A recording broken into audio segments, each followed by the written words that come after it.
Hello friends, ठरलं तर मग या मालिकेच्या आजच्या भागामध्ये अर्जुन जज साहेबांना पेनड्राईव्ह लावण्याची परवानगी मागतो. पेनड्राईव्हमध्ये चाळीतील लोकांची स्टेटमेंट्स असतात. जज साहेबही पुरावे सादर करण्याची परवानगी देतात. मित्रांनो, साक्षी आणि प्रिया खूप घाबरलेल्या असतात. सायली आणि कुसुम ताईही स्क्रीनकडे पाहत असते. महिपतीला खुणावून सांगतो की तिकडे स्क्रीनकडे बघा. सगळे स्क्रीनकडे बघत असतात. स्क्रीनवरती व्हिडिओमध्ये चाळीतील लोक सांगत असतात की महिपत शिर्के इकडे येऊन आम्हाला धमकी देऊन गेले आणि दुसऱ्या दिवशी आमच्या घरातील लाईट पाणीही बंद केलं. आम्हाला धमक्यांचे फोनही आलेत. त्यांची लोक येऊन विचारत होते की लाईट आणि पाणी कोणी मिळवून दिलं तुम्हाला? सांगा, नाहीतर आम्ही तुमच्या सगळ्यांची वाटच लावून टाकतो. मित्रांनो, महिपतीच्या लोकांनी चाळीतील लोकांना किती त्रास दिला ते सगळं ते सांगत असतात. हे ऐकून साक्षीने मात्र डोक्याला हात लावलेला आहे. मग अर्जुन कोर्टामध्ये सांगतो की ही सगळी माणसं जनता चाळीमध्ये राहणारी आहेत. ते स्वतः सांगतायत की यांनी त्यांच्या चाळीमध्ये लाईट पाणी बंद केलं. अर्जुन सांगतो की मिस्टर शिर्के यांच्यामध्ये कोणताही नम्रपणा दिसला नाही, तर याचा अर्थ मिस्टर शिर्के खोटं बोलतायत. हे ऐकून महिपती रागाने ओरडतो, मी खोटं बोलत नाही. तुम्ही कुठल्याही माणसाला कॅमेरापुढं उभं करून हे म्हणून घ्याल, हे मी खपवून घेणार नाही. यावर अर्जुन म्हणतो, खोटं ही माणसं नाहीत तुम्ही बोलताय. लगेच रविराज उभं राहतात आणि म्हणतात, अर्जुन सुभेदार मिस्टर शिर्केंवर बेताल आरोप करतायत. मग अर्जुन म्हणतो, ऑन कॅमेरा पुराव्यासकट बोलतोय मी. मग अर्जुन पुराव्यांची फाईल जज साहेबांच्याकडे देतो आणि पाहण्यास सांगतो. अर्जुन म्हणतो, जनता चाळीमधील 100पेक्षा जास्त लोकांनी त्यांच्या सह्या करून स्टेटमेंट्स दिली आहेत आणि डिटेल्स आहेत, ती चुकीची नसतील. मित्रांनो, फाईल बघितल्यानंतर जज साहेब अर्जुनला प्रोसेस पुढे चालू ठेवण्यास सांगतात. तर लगेच महिपती चिडून म्हणतो, 100 येऊ द्यात नाही तर 1,00,000 येऊ द्यात, तरीही मी हेच बोलणार की जनता चाळीतील लोकांना मी धमकावलंच नाही. कोण काय करतंय ते बघतोच मी. तर मित्रांनो, अर्जुन आणि सगळे एकसारखे बघतच असतात. मग महिपती मनातल्या मनात म्हणतो, या जनता चाळीतला मॅटर सुभेदारला कळलाच कसा? आता तो अंगात उलटला नाही म्हणजे बरा. मग रविराज उठून म्हणतात, महिपत शिर्केंच्या व्यवसायाबद्दल बोलून अर्जुन सुभेदारांना काय सिद्ध करायचं आहे? मग लगेच अर्जुन त्यांना म्हणतो, हे तुमच्यासारख्या हुशार आणि अनुभवी व्यक्तीला समजलं नाही.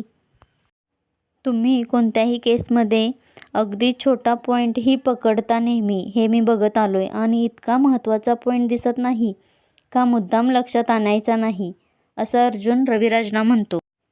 मग अर्जुन म्हणतो, नो सर, पण हे खरंच तुमच्या लक्षात येत नसेल ना? डोंट वरी सर, मी लक्षात आणून देतो. यानंतर मित्रांनो, अर्जुन मधुभाऊंना प्रश्न विचारत असतो की महिपती तुम्हाला नम्रपणे तुमच्या आश्रमाची जमीन विकत घ्यायला आले होते का? तर यावर मधुभाऊ म्हणतात, नाही, अजिबात नाही. हा माणूस धमकी दिल्याशिवाय एक वाक्यही बोलत नाही आणि सुरा दाखवून तो जमीन मागत होता. जज साहेब, हा माणूस मला म्हणाला, बऱ्या बोलाने जमीन विक, नाहीतरी तुझा मी खून करायलाही मागे पुढे पाहणार नाही. तर मधुभाऊ रडत रडत म्हणतात की यांची धमकी पाहून माझी आश्रमातील मुलं खूप घाबरली होती.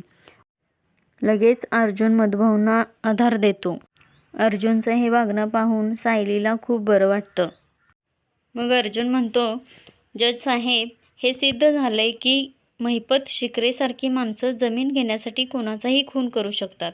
यावर लगेच रविराज म्हणतात, मधुकर पाटलांना स्वतःची सुटका करून घ्यायची आहे म्हणून ते खोटं बोलणारच. मग अर्जुन म्हणतो, मला माहीत होतं त्यांचं स्टेटमेंट तुम्ही व्हॅलिड धरणार नाही. माझ्याकडे अजून एक विटनेस आहे. आणि अर्जुन कोर्टाची परवानगी घेऊन सायलीला बोलवतो. सायली विटनेस बॉक्समध्ये उभी असते. त्यावेळी तिला तो प्रश्न विचारतो, मिसेस सायली सुभेदार, तुम्ही लग्नाआधी आश्रमात राहत होता तेव्हा महिपत शिर्के तेथे कसा कसा त्रास द्यायचा हे तुम्ही कोर्टाला सांगू शकता का? तर सायली म्हणते, हो. ते दिवस आम्ही कधीच विसरू शकत नाही. आधी या महिपत आणि साक्षीने धमक्या दिल्या, पण त्याचा काहीच उपयोग झाला नाही. म्हणून त्यांनी आमच्यातील काही जणांना पैशाचे आमिष दाखवले आणि काही जण पैशाला बळीही पडले. त्या दरम्यान मालमत्ता कर चुकवण्याची नोटीस आली आणि अचानक 2.25 लाख भरायचे होते. म्हणून मी म्युनिसिपालिटीच्या ऑफिसमध्ये गेले आणि मुदतवाढ मागून घेतली. पैसे भरण्यासाठी मुदतवाढ मिळालीही, पण काही दिवसांनी आमच्या घरी येणाऱ्या पाण्याचा पाईपच काढून टाकला होता. मग 1-2 दिवसांनी वीजही गेली. म्हणजे ज्या ज्या गोष्टी वात्सल्य आश्रमात घडल्या त्या जनता चाळीतही आहेत. या दोन्हीही वेळी एकच माणूस होता, महिपत शिर्के. म्हणून हा माणूस जमीन घेण्यासाठी खूनही करू शकतो. आता मित्रांनो, हा मूर्ख चैतन्य साक्षीचा विचार करतोय. साक्षीला वाईट वाटतंय, टेन्शन आलंय, म्हणून याला टेन्शन आलंय.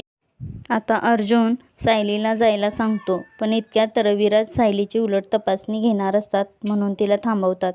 ते विचारतात, किती वर्षाचा कर चुकवला होता?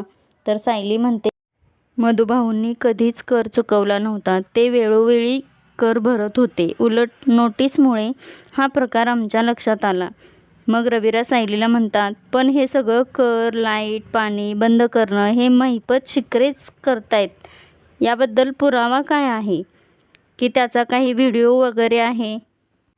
यावर अर्जुन म्हणतो की सिनियर वकिलांचं म्हणणं आहे की एखाद्याचा खून होत असेल तर त्याचा व्हिडिओ बनवायचा.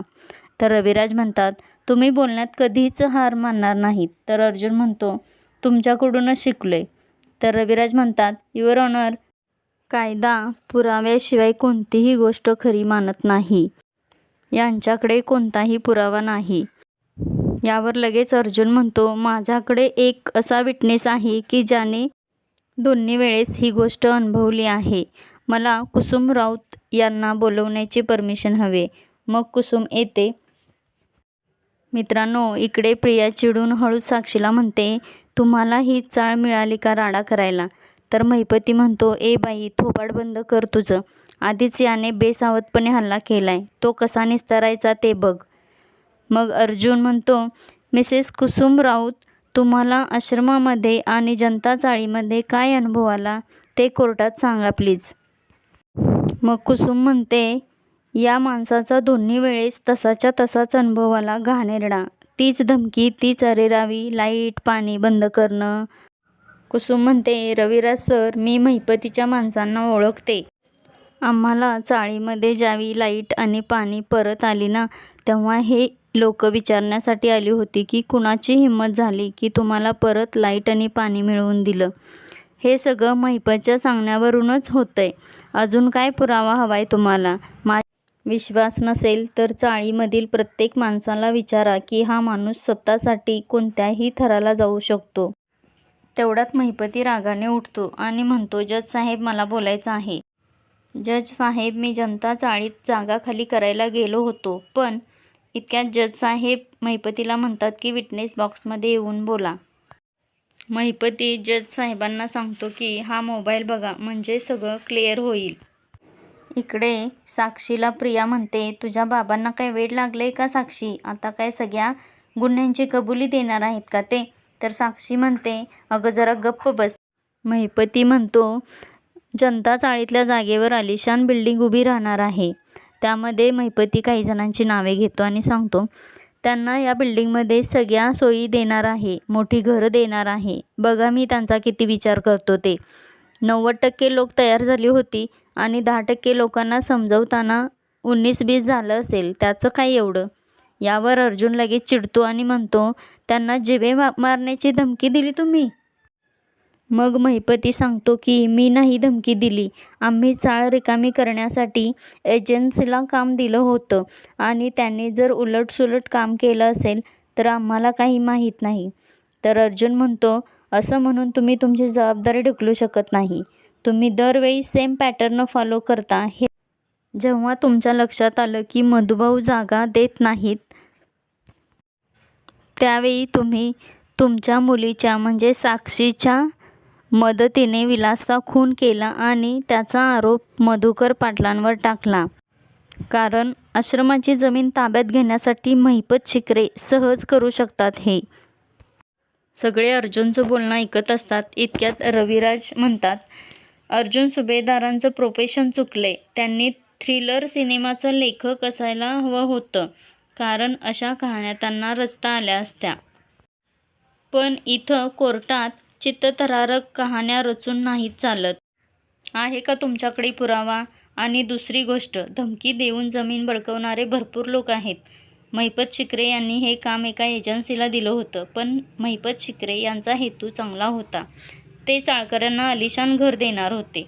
यावर अर्जुन म्हणतो, पण त्यांचा मार्ग चुकला, गुंडगिरीचा मार्ग होता तो. यावर रविराज म्हणतात, महिपत शिकरे हे निर्ढावलेले गुंड असते तर त्यांनी मग जमिनीसाठी मधुकर पाटलांचा खून का नाही केला? मग रविराज म्हणतात, युअर ऑनर, महिपत शिकरे कोणता व्यवसाय करतात याचा विलासच्या खुनाशी काहीही संबंध नाही. अर्जुन हे ऐकत असतो. मित्रांनो, इकडे रविराजचं बोलणं ऐकून साक्षी, प्रिया, नागराज थोडे खुश झालेले असतात. पण बघू पुढच्या भागामध्ये काय होतं ते.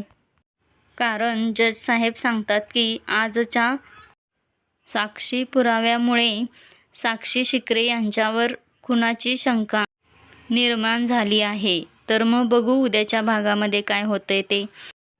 अशाच मालिकेंचे एपिसोड पाहण्यासाठी चॅनेलला सबस्क्राईब करा.